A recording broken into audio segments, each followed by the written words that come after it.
We get born into this world, go to school, get a job, live out the rest of our remaining years, and eventually pass away. The process and journey of life itself is, needless to say, truly quite fascinating in every aspect. One of the crucial parts of life is to get educated, and on a day-to-day basis, there's a good chance that we get to discover and learn about something new. When exactly is the major moment in our lives wherein we do our best to invest our time in getting educated? Of course, the clear and obvious answer is during our school days as a student. Schools. Arguably one of the most important and necessary places to go if one were to seek education. This is at least what we were told, and actually holds true for the most part. So some might say, since education is simply a purposeful activity, directed at achieving certain aims such as transmitting knowledge or fostering skills and character traits, is it even necessary to go to school at all, given that all we need is a goal in which we try to achieve? Well, not entirely. The school's purpose and influence is very important in the development of a child after all, and most goals aren't usually achievable without actually going to school. Now that we have a bit of an overview about how important school and education is in general, how does this tie to literature? I will be giving a few examples of works that I found to be quite interesting.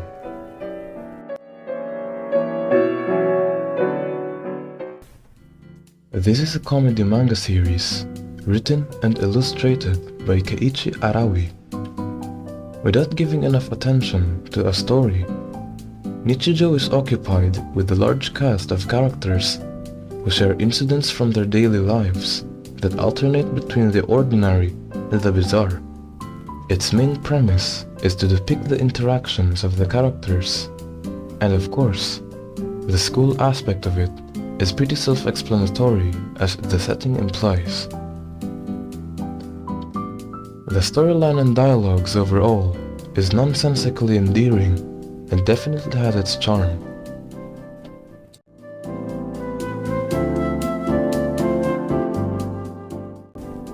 A manga series that primarily revolves around a girl in school who, like the title says, can't communicate properly.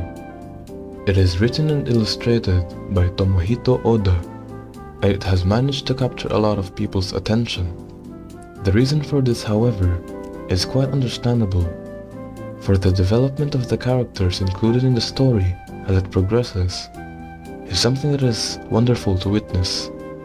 The school's activities in the series is quite a huge factor for the story's overall flow, as the interactions between characters would not have been made possible if it weren't for the aid of the typical slice-of-life events that occurs throughout the story.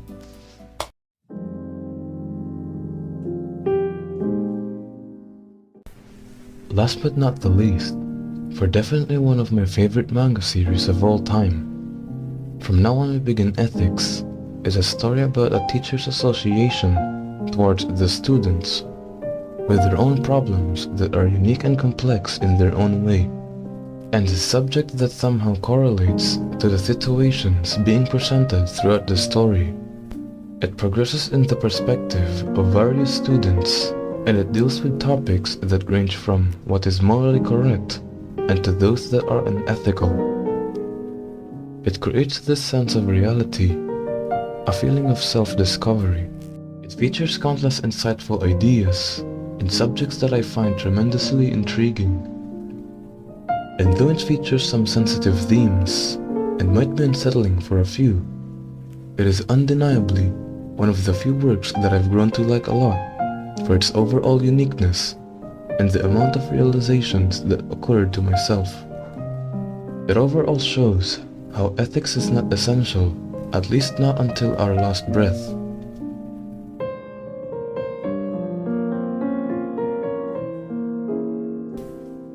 Typically, these types of literature are categorized as slice of life, and although I am not by all means a fan of it, I can understand the appeal this gives towards its audience. It is such a delightful thing that reading something that is closely tied to reality could be something that others might want to consider indulging themselves in. The bridge between fantasy and reality has never been so apparent with this genre, and it might give others a connection between the story and the audience. It may not be as boring as what our life appears to be, or it might even be worse than our current situation. The truth that stands, however, is that each of us has our own unique experiences about being educated by life itself. It may be that people are just generally curious beings who would like to experience different aspects and stories of this said literature, or just find something appealing about it.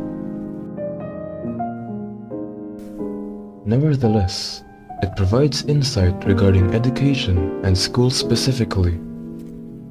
It is no surprise that it creates situations and experiences crucial to the development of a person. School is more than just pursuing education, and from the few examples of the works I've mentioned, it is vaguely hinted at. In fact, it is apparently in a lot of writings and stories and such, and the importance of going to school is one thing that people tend to overlook. These stories may not even be made possible without the idea and creation of schools, and the fact that it's enjoyable and entertaining for a relatively numerous audience, and to each of their own reasonings, means that knowing its importance is a must.